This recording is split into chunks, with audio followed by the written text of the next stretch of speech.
Pathophysiological mechanisms of arrhythmia. Pathophysiological mechanisms of arrhythmia can be summarized as A. Mechanisms of tachyarrhythmia. 1. Automaticity, altered normal automaticity and abnormal automaticity. 2. Reentry. 3. Triggered activity. 4. Parasystole. B. Mechanisms of bradyarrhythmia. 1. Depressed automaticity of the sinoatrial node. 2. Prolongation of conduction time. 3. Conduction block, partial or complete. Altered normal automaticity may manifest as 1. Acceleration of the rate of firing of automatic fibers, enhanced automaticity. Enhanced automaticity of the sinus node. Arrhythmia caused by this mechanism includes automatic, standard, sinus tachycardia, inappropriate sinus tachycardia, and postural orthostatic tachycardia syndrome. Enhanced automaticity of the atrioventricular, AV, node and atrioventricular junction. Arrhythmia caused by this mechanism includes premature AV nodal or junctional contractions, and accelerated AV nodal or junctional rhythm. Enhanced automaticity of ventricular conduction tissue. Arrhythmia caused by this mechanism includes premature ventricular contractions, accelerated idioventricular rhythm, ventricular tachycardia, and ventricular fibrillation. 2. Slowing of the rate of firing of automatic fibers, sinus bradycardia. 3. Irregularity of the rhythm of automatic fibers, such as sinus arrhythmia. Abnormal automaticity may manifest as 1. Atrial arrhythmia, premature atrial contractions, ectopic atrial tachycardia, multifocal atrial tachycardia, atrial fibrillation, and atrial flutter. 2. Ventricular arrhythmia, premature ventricular contractions, accelerated idioventricular rhythm, ventricular tachycardia, and ventricular fibrillation. Reentry. Normally, each cardiac impulse triggers a single response because it moves from one end of the heart to the other and dies out. Reentry arrhythmia occurs when an electrical impulse continues to travel and re-enter a closed circle within the heart. Reentry is responsible for the following types of arrhythmia. Sinus node reentrant tachycardia. Most cases of atrial fibrillation. Most cases of atrial flutter. Intra-atrial reentrant tachycardia. Atrioventricular nodal reentrant tachycardia. Atrioventricular reentrant tachycardia. Dangerous ventricular tachycardia. Most cases of ventricular fibrillation. Reentry and conduction. Normally, the action potential will spread through the heart quickly enough that each cell will only respond once. No reentry occurs with normal conduction. Even in the presence of a central area of block, around which the impulse can circulate, and there is no conduction block in either direction, an impulse applied at a certain point will propagate in opposite directions around the central area. The wave fronts will meet, collide, and die out. Likewise, no reentry occurs with permanent block, because in the presence of permanent block at a certain area in the pathway, the impulse traveling in both directions will finally be blocked and die out. An impulse applied at a certain point, red dot, will propagate in opposite directions around the central area. The wave fronts will meet, collide, and die out, red arrows. In the presence of permanent block at a certain area in the pathway, brown area, the impulse traveling in both directions will finally be blocked and die out.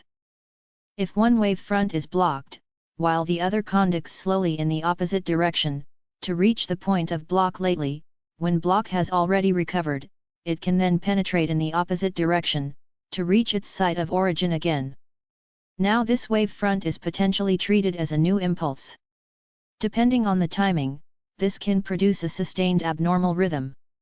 So, when block in a certain area is only in one direction, that is unidirectional block, while allowing conduction in the opposite direction, then reentry may occur. But unidirectional block is not alone enough to induce reentry, which needs other prerequisites as well. One wave front is blocked at the violet area. The other wave front conducts slowly in the opposite direction. When the second wave front reaches lately to the area of block, when it has already recovered, the wave front will continue to travel, and will reach its site of origin, to be treated as a new impulse. This wave front will re-enter the circuit, and the process is repeated. When the impulse traveling in the proximal common pathway arrives at a point of bifurcation, the alpha pathway allows conduction due to its short refractory period, albeit its conduction is slow. The impulse, however, blocks in the beta pathway, due to its long refractory period. When the wave front traveling in the alpha pathway arrives to the distal common pathway, it will proceed both anterograde in the distal common pathway, as well as retrograde in the beta pathway to reach the area of block after its recovery. There, it can conduct retrograde, back to the proximal common pathway, to re-enter the alpha pathway, reentry. Prerequisites for a reentry: 1 substrate or reentry circuit. 2 central area of block, with enough tissue mass, around which the impulse can circulate. 3 unidirectional block in one pathway, called the beta pathway. 4 slow conduction in the other pathway, called the alpha pathway, with the conduction time longer than the effective refractory period of the beta pathway. 5 A trigger is often needed. The substrate may be circular as shown in the previous example, but reentry may also occur in 2 adjacent parallel fibers, reflection type of reentry. In this example, impulse 1 is blocked in the upper fiber, at the area of unidirectional block, blue color, but proceeds in the lower fiber. It then conducts, side by side, into the upper fiber, distal to the area of block. There, it conducts anterograde and retrograde, in the upper fiber, and re-enters the area of block to establish reentry. The substrate is fixed, allowing ordered conduction, in most reentrant tachycardias, including atrial flutter. In atrial fibrillation and ventricular fibrillation, however, it is randomly changing, resulting in random conduction. The substrate may occur at any area, for example, inside or around the atrioventricular node. Between the AV node and a bypass tract, either of them could be the alpha pathway or the beta pathway. Inside the sinus node.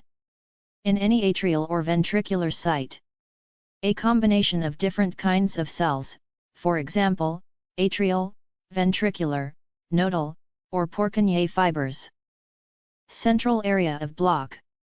There must be a central area of block, of enough mass, around which the impulse can circulate, otherwise the impulse may arrive quite early at its site of origin, while it is still refractory, and reentry will not occur. This may explain why it is not possible to achieve sustained fibrillation of ventricles of very small normal mammalian hearts, or the normal-sized atria of humans. The central area of block could be anatomical or functional. Unidirectional block in the beta pathway. The beta pathway, retrograde limb of the reentry circuit, is called the fast pathway after its fast conductivity. However, its recovery is slow, which means that it has a long refractory period. This slow recovery is the cause of unidirectional, anterograde only, block. On the other hand, the alpha pathway, anterograde limb of the reentry circuit, is called the slow pathway after its slow conductivity. However, its recovery is fast, which means that it has a short refractory period. This fast recovery allows impulse anterograde conduction. The explanation of these opposing characteristics is not well known. Unidirectional block may be anatomical or functional. Slow conduction in alpha pathway. Slow anterograde conduction in the alpha pathway is essential in almost all clinical conditions of reentry, so that the impulse arrives to the site of block in the beta pathway after its recovery, and can conduct retrograde and then re-enter the alpha pathway. Theoretically, re-entry may occur with normal conduction, if the path is long enough to allow recovery at the site of block. The area of slow conduction may be anatomical, an anatomical structure normally expected to manifest slow conduction, such as the AV node, or functional, cardiac tissue that normally does not manifest slow conduction during sinus rhythm, but is functionally present during the tachycardia. Trigger. A trigger is often, but not always, required for reentry. For example, a premature impulse may block in one limb of the circuit, that is still refractory, inviting reentry. Without a trigger, reentry may occasionally be initiated by the normal sinus beat. It is of note that the mechanism causing the premature beat may be different from the reentrant mechanism. For example, in torsades de pointes, the premature beat is usually due to early after-depolarization triggered activity, while the arrhythmia is then maintained by reentry. This figure illustrates the effects of antiarrhythmic drugs, AAD, on the reentry circuit. Class 1 AAD impair conduction in both directions in the beta pathway. Class 3 AAD interrupt the reentry circuit in the alpha pathway. Triggered activity. Triggered activity is the initiation of impulses by after-depolarizations, which are oscillations in the membrane action potential, either during phase 2 or 3, early after-depolarizations, or during phase 4, before another action potential would normally occur, delayed after-depolarizations. Early after-depolarizations, EAD, occur during phase 2 or 3 of the action potential. Delayed after-depolarizations, DAD, occur during phase 4, before another action potential would normally occur. When after-depolarizations cause arrhythmia. Minor, subthreshold, after-depolarizations, may be present in many people, but if they become large enough to reach an appropriate threshold, they will fire a new action potential, which is referred to as triggered action potential, or triggered activity. These triggered potentials occur earlier than the normally expected pacemaker action potential, that is, they are actually premature beats, either atrial or ventricular, according to their site of origin. Tachyarrhythmia results when the triggered beats are maintained at a rate faster than 100 beats per minute. Early after-depolarizations, EAD. EAD result from prolonged repolarization and prolonged action potential duration, prolonged cycle length, by decreasing outward current, or by increasing inward current. When EAD cause tachycardia, it is referred to as a bradycardia-induced tachycardia. Antiarrhythmic drugs that prolong the action potential duration, such as Class 1A and Class 3 drugs, can cause EAD and arrhythmia, which is more likely in the presence of hypokalemia, reducing potassium outward current. A clinical example of a triggered rhythm thought to be initiated by EAD is torsades de pointes ventricular tachycardia. 0 on the other hand, shortening the cycle length, for example, by a premature beat, tends to reduce EAD amplitude. Thus, unlike reentry, triggered activity with EAD is not expected to follow premature stimulation. Delayed after-depolarizations, DAD. DAD occur with significant elevation of calcium, in the sarcoplasm or in the sarcoplasmic reticulum, during repolarization, which creates a transient inward current, such as in tachycardia, sympathetic stimulation, digitalis toxicity, and hypokalemia. DAD, like EAD, are also encouraged by longer action potential duration, which gives more chance for intracellular calcium accumulation. Triggered activity, whether EAD or DAD, may themselves induce reentry, since EAD or DAD may depolarize myocardial regions and cause unidirectional block. And premature beats initiated by EAD or DAD may be the trigger for reentry. Parasystole. Parasystole occurs when an ectopic focus is totally or partially protected, and not affected by the dominant rhythm, entrance block, while parasystolic impulses can be conducted out to other regions of the heart, provided they are excitable. The result could be parasystolic beats, a dual rhythm, or even a tachycardia. It is of note that parasystole exhibits both abnormal impulse formation, ectopic focus, which could be due to any mechanism, including automaticity, triggered activity, or reentry, and abnormal impulse conduction, that is unidirectional block, entrance block. Prolongation of conduction time. This may occur due to reduced velocity, slow conduction which may present as a normal response, such as decremental conduction of a premature beat, localized slow conduction, or generalized slow conduction. Increased distance, long conduction route, for example, in endocardial cushion defects, in which the location of the ostium primum defect forces the activation wavefront to take a longer route to the AV node. The most important role of prolongation of conduction time is in the induction of reentry. Block of conduction. Block may be due to non-excitable, refractory or diseased tissue, weak stimulus, insufficient to excite the tissue, or a scar, following myocardial infarction or cardiac surgery. With conduction block, arrhythmia may occur in different ways. With sinoatrial block, normally an ectopic escape pacemaker will emerge.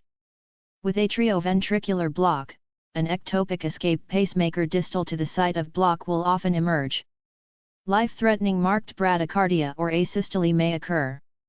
With bundle branch block, there is rarely a clinical problem of any consequence, except when simultaneous right and left bundle branch block occurs.